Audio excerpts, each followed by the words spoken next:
Test 4. You will hear a number of different recordings, and you will have to answer questions on what you hear. There will be time for you to read the instructions and questions, and you will have a chance to check your work. All the recordings will be played once only. The test is in 4 sections. At the end of the test, you will be given 10 minutes to transfer your answers to an answer sheet. Now turn to Section 1. Section 1. You will hear a woman telephoning for information about a festival. First, you have some time to look at questions 1 to 7.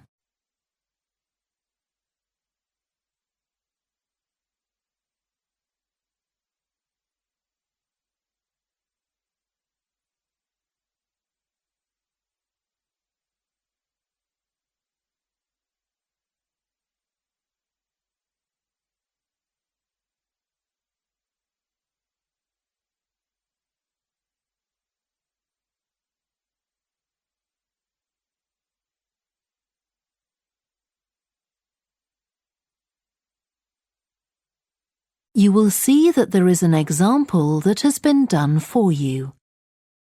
On this occasion only, the conversation relating to this will be played first. Good morning, Stretton Festival box office. How can I help you? Oh, hello. My family and I are on holiday in the area, and we've seen some posters about the festival this week. Could you tell me about some of the events, please? Of course. First of all, are there still tickets available for the jazz band on Saturday? There are, but only £15. The £12 seats have all been sold. The man says that tickets are available for £15, so 15 has been written in the space. Now we shall begin. You should answer the questions as you listen because you will not hear the recording a second time. Listen carefully and answer questions 1 to 7. Good morning, Stretton Festival box office. How can I help you? Oh, hello. My family and I are on holiday in the area, and we've seen some posters about the festival this week. Could you tell me about some of the events, please? Of course. First of all, are there still tickets available for the jazz band on Saturday? There are, but only £15. The £12 seats have all been sold. OK, and the venue is the school, isn't it? Yes, that's right. The secondary school. Make sure you don't go to the primary school by mistake. And there's an additional performer who isn't mentioned on the posters. Carolyn Hart is going to play with the band. Oh, I think I've heard her on the radio. Doesn't she play the oboe or flute or something? Yes, the flute. She usually plays with symphony orchestras, and apparently this is her first time with a jazz band. Well, I'd certainly like to hear her. Then the next thing I want to ask about is the duck races. I saw a poster beside a river. What are they exactly? Well, you buy a yellow plastic duck, or as many as you like. They're £1 each. And you write your name on each one. There'll be several races, depending on the number of ducks taking part. And John Stevens, a champion swimmer who lives locally, is going to start the races. All the ducks will be launched into the river at the back of the cinema. Then they'll float along the river for 500 metres, as far as the railway bridge. And are there any prizes? Yes. The first duck in each race to arrive at the finishing line wins its owner free tickets for the concert on the last night of the festival. You said you can buy a duck. I'm sure my children will both want one. They're on sale at a stall in the market. You can't miss it. It's got an enormous sign showing a couple of ducks. OK, I'll go there this afternoon. I remember walking past there yesterday. Now, could you tell me something about the flower show, please? Well, admission is free and the show is being held in Bythwaite Hall. Sorry, how do you spell that? Bythwaite.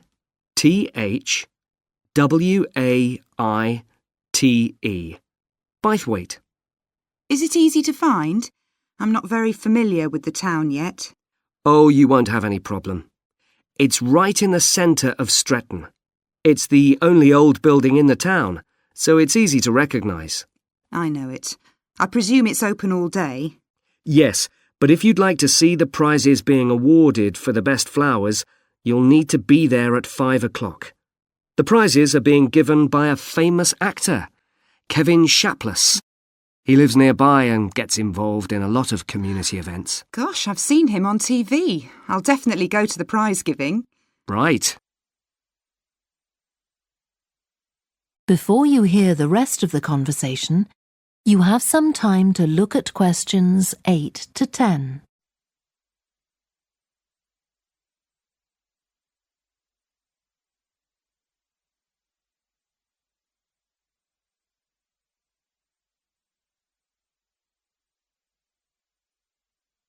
Now listen and answer questions 8 to 10. I've seen a list of plays that are being performed this week, and I'd like to know which are suitable for my children and which ones my husband and I might go to. How old are your children? 5 and 7. What about The Mystery of Muldoon? That's aimed at 5 to 10-year-olds. So if I take my children, I can expect them to enjoy it more than I do? I think so. If you'd like something for yourself and your husband and leave your children with a babysitter, you might like to see Fire and Flood. It's about events that really happened in Stretton 200 years ago, and children might find it rather frightening. Oh, thanks for the warning. And finally, what about Silly Sailor? That's a comedy, and it's for young and old. In fact, it won an award in the Stretton Drama Festival a couple of months ago. OK. Well, goodbye and thanks for all the information. I'm looking forward to the festival. Goodbye. That is the end of section 1. You now have half a minute to check your answers.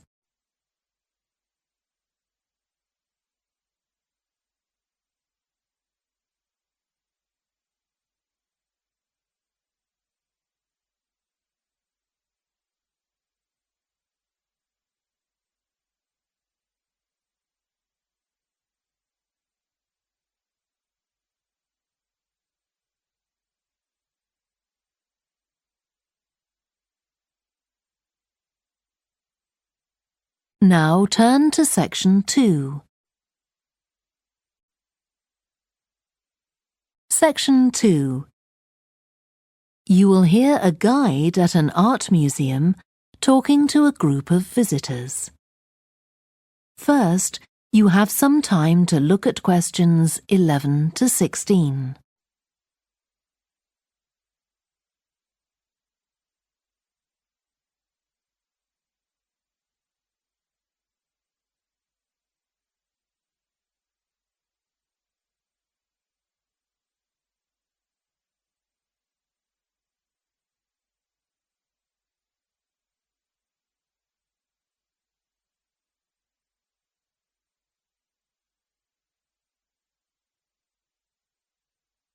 Now listen carefully and answer questions 11 to 16.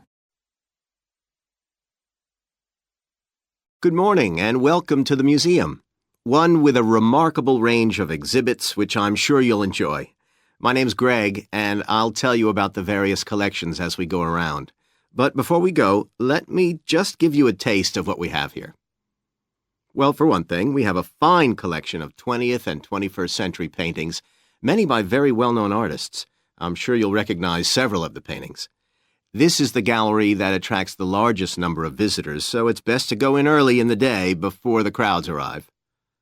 Then there are the 19th century paintings. The museum was opened in the middle of that century, and several of the artists each donated one work to get the museum started, as it were. So they're of special interest to us. We feel closer to them than to other works. The sculpture gallery has a number of fine exhibits, but I'm afraid it's currently closed for refurbishment. You'll need to come back next year to see it properly, but a number of the sculptures have been moved to other parts of the museum. Around the World is a temporary exhibition. You've probably seen something about it on TV or in the newspapers. It's created a great deal of interest because it presents objects from every continent and many countries and provides information about their social context, why they were made, who for, and so on. Then there's the collection of coins. This is what you might call a focused specialist collection because all the coins come from this country and were produced between 2,000 and 1,000 years ago. And many of them were discovered by ordinary people digging their gardens and donated to the museum. All our porcelain and glass was left to the museum by its founder when he died in 1878, and in the terms of his will, we're not allowed to add anything to that collection. He believed it was perfect in itself, and we don't see any reason to disagree. Before you hear the rest of the talk, you have some time to look at questions 17 to 20.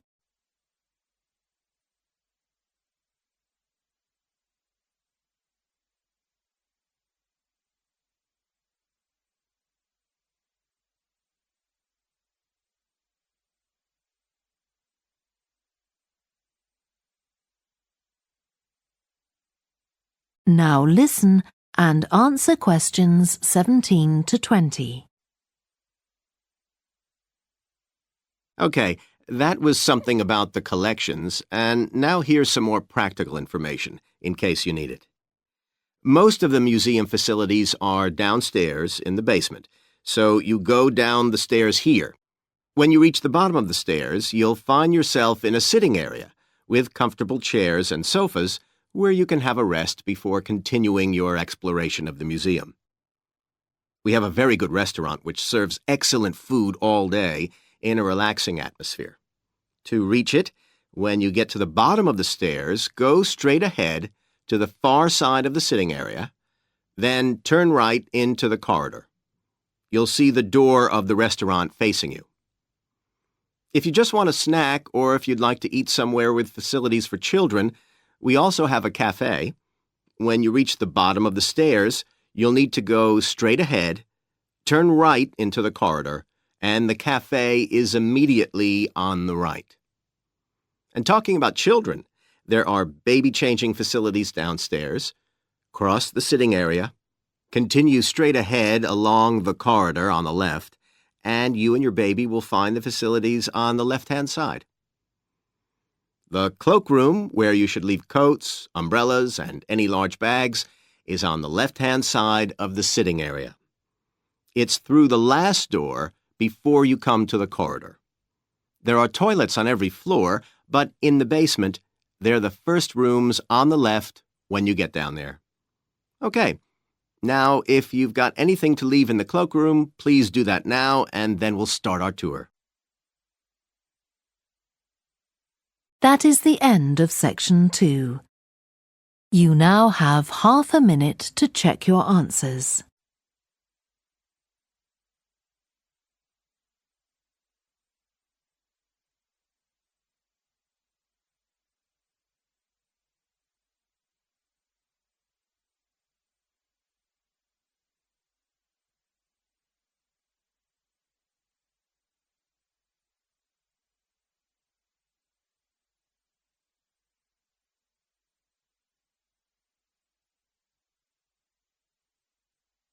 Now turn to section 3.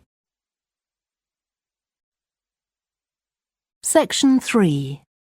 You will hear a student called Joanna talking to her new supervisor about some research she has done on psychology and music.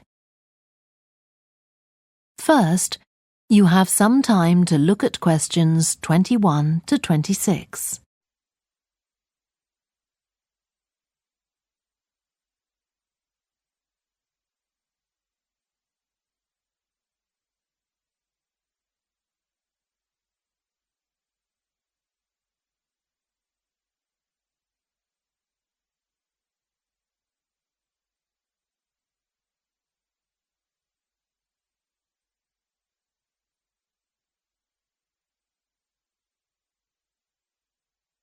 Now listen carefully and answer questions 21 to 26.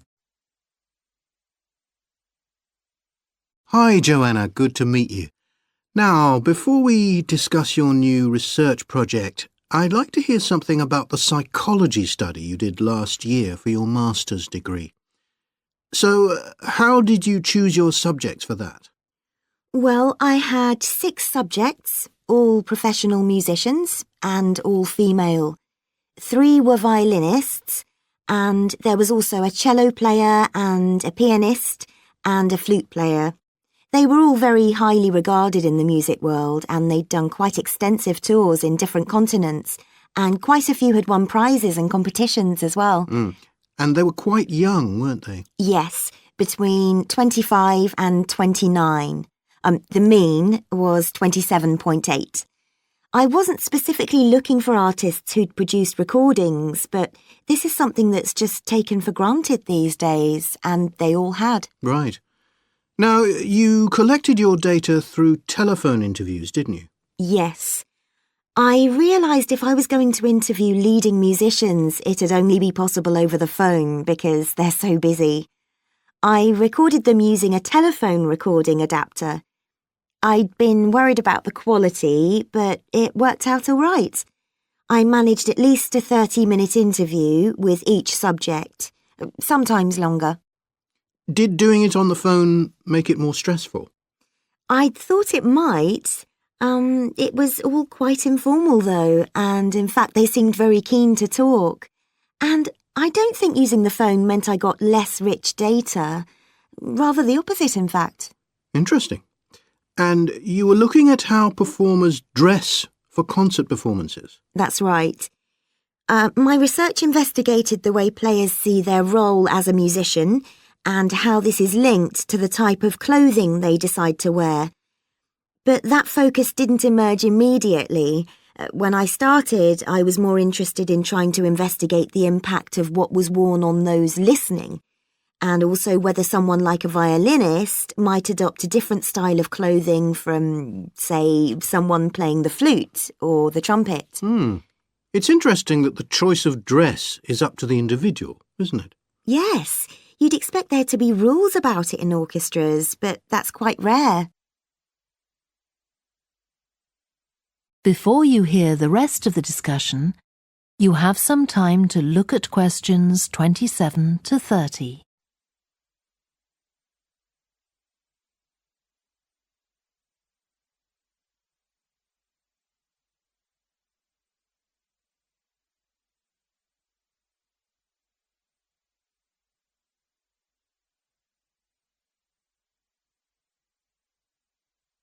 Now listen and answer questions 27 to 30. You only had women performers in your study. Was that because male musicians are less worried about fashion? I think a lot of the men are very much influenced by fashion, but in social terms, the choices they have are more limited. They'd really upset audiences if they strayed away from quite narrow boundaries. Now, popular music has quite different expectations.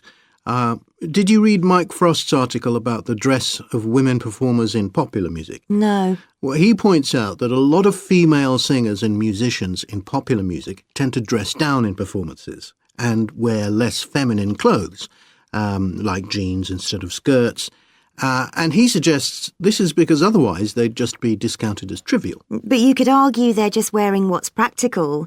I mean, a pop music concert is usually a pretty energetic affair. Yes, he doesn't make that point, but I think you're probably right. I was interested by the effect of the audience at a musical performance when it came to the choice of dress. The subjects I interviewed felt this was really important. It's all to do with what we understand by performance as a public event. They believed the audience had certain expectations, and it was up to them as performers to fulfil these expectations, to show a kind of esteem. They weren't afraid of looking as if they'd made an effort to look good. I think in the past, the audience would have had those expectations of one another too, but that's not really the case now. Not in the UK, anyway. No. And I also got interested in what sports scientists are doing too with regard to clothing. Musicians are quite vulnerable physically, aren't they? Because the movements they carry out are very intensive and repetitive. So I'd imagine some features of sports clothing could safeguard the players from the potentially dangerous effects of this sort of thing. Yes, but musicians don't really consider it. They avoid clothing that obviously restricts their movements, but that's as far as they go. Anyway, coming back to your own research, do you have any idea where you're going from here? I was thinking of doing a study using an audience, including... That is the end of section 3. You now have half a minute to check your answers.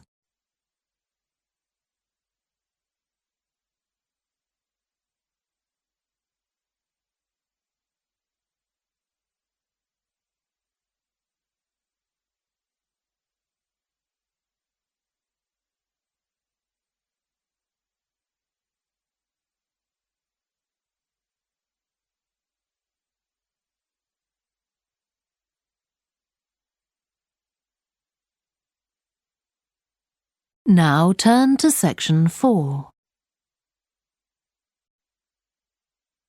Section 4.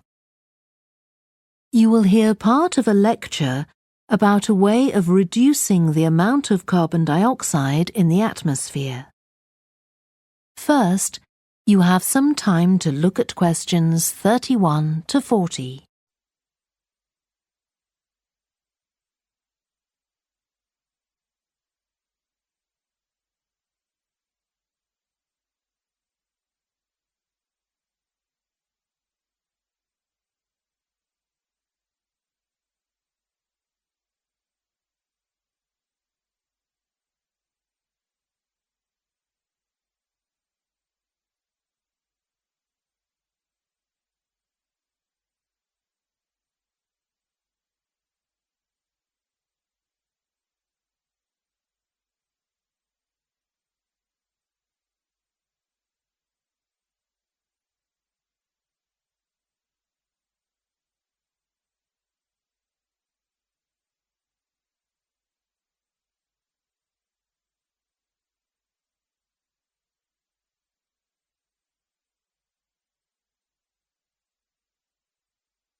Now listen carefully and answer questions 31 to 40. As we saw in the last lecture, a major cause of climate change is the rapid rise in the level of carbon dioxide in the atmosphere over the last century. If we could reduce the amount of CO2, perhaps the rate of climate change could also be slowed down. One potential method involves enhancing the role of the soil that plants grow in with regard to absorbing CO2. Ratan Lal, a soil scientist from Ohio State University in the USA, claims that the world's agricultural soils could potentially absorb 13% of the carbon dioxide in the atmosphere, the equivalent of the amount released in the last 30 years, and research is going on into how this might be achieved. Lal first came to the idea that soil might be valuable in this way, not through an interest in climate change, but rather out of concern for the land itself and the people dependent on it. Carbon-rich soil is dark, crumbly and fertile and retains some water. But erosion can occur if soil is dry, which is a likely effect if it contains inadequate amounts of carbon. Erosion is of course bad for people trying to grow crops or breed animals on that terrain. In the 1970s and 80s, Lal was studying soils in Africa so devoid of organic matter that the ground had become extremely hard, like cement. There he met a pioneer in the study of global warming who suggested that carbon from the soil had moved into the atmosphere. This is now looking increasingly likely. Let me explain. For millions of years, carbon dioxide levels in the atmosphere have been regulated, in part, by a natural partnership between plants and microbes, tiny organisms in the soil. Plants absorb CO2 from the air and transform it into sugars and other carbon-based substances. While a proportion of these carbon products remain in the plant, some transfer from the roots to fungi and soil microbes, which store the carbon in the soil. The invention of agriculture some 10,000 years ago disrupted these ancient soil-building processes and led to the loss of carbon from the soil.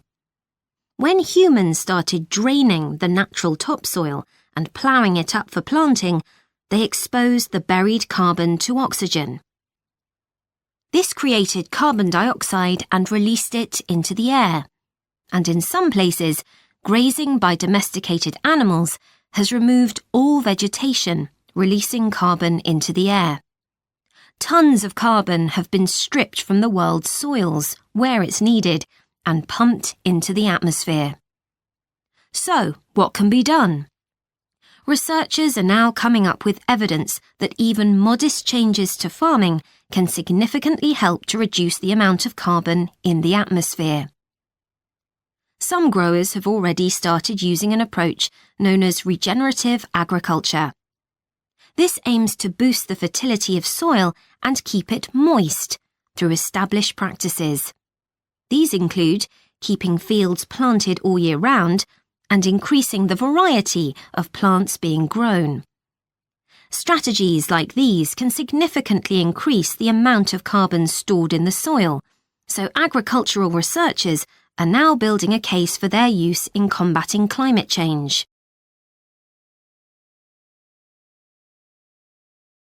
One American investigation into the potential for storing CO2 on agricultural lands is taking place in California. Soil scientist Wendy Silver of the University of California, Berkeley, is conducting a first-of-its-kind study on a large cattle farm in the state.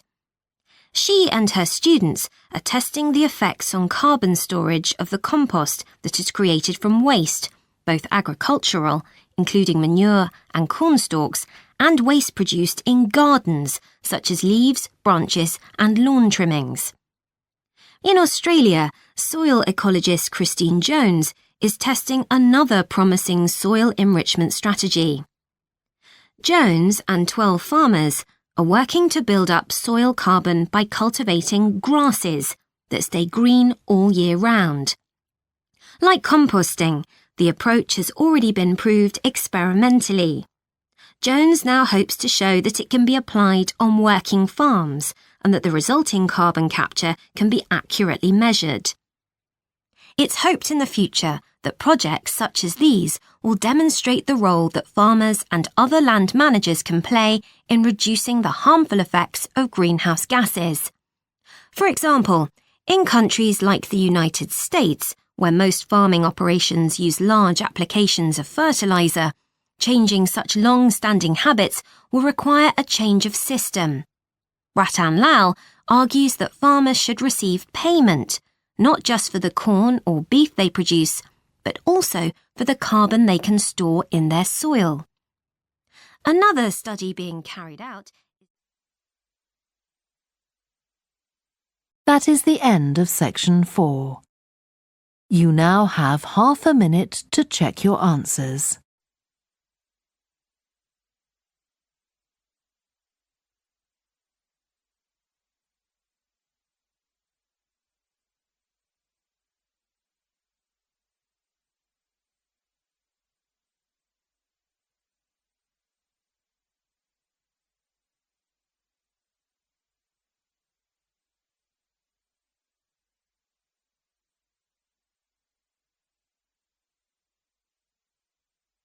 That is the end of the listening test. You now have 10 minutes to transfer your answers to the answer sheet.